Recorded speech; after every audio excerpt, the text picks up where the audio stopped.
Hi. ఇదిగో ఒక విషయం చెప్తున్నా.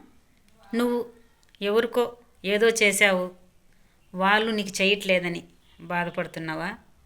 నువ్వు చేసావని వాళ్ళు చేయాలనేమి రూల్ లేదు. నిజమే కదా? నువ్వు చేయాల్సిన ధర్మం నువ్వు చేసావు, వాళ్ళు చేయాల్సిన ధర్మం వాళ్ళు చేశారు.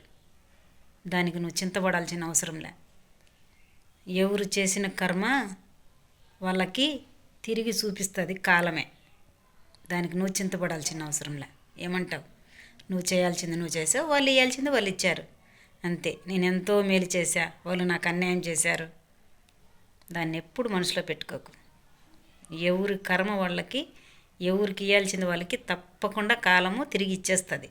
ఏది వంచుకోదు కాలం. ఇదిగో ఇంకొక విషయము, ఆ ఊరికి ఈ ఊరు ఎంత దూరమో ఈ ఊరికి ఆ ఊరు అంతే దూరం. వాళ్ళు అన్నప్పుడు నీ మనసుకి ఎంత బాధ కలిగిందో నువ్వు అనేటప్పుడు కూడా వాళ్ళ మనసుకు అంతే బాధ కలుగుద్ది. రైటే కదా? నువ్వు అనకు, ఒకరంటే నువ్వు వినకు. నిజమే కదా? అంతే.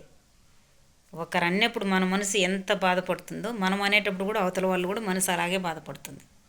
అది తెలుసుకొని నువ్వు అనడం చాలిచ్చు, వినడం చాలిచ్చు, అంతే. ఆ ఊరికి ఈ ఊరు ఎంత దూరమో ఈ ఊరికి ఆ ఊరు కూడా అంతే దూరమే.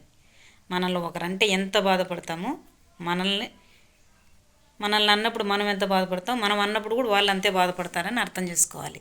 ఏమంటావు? రైట్ అయితే లైక్ కొట్టు. బాయ్.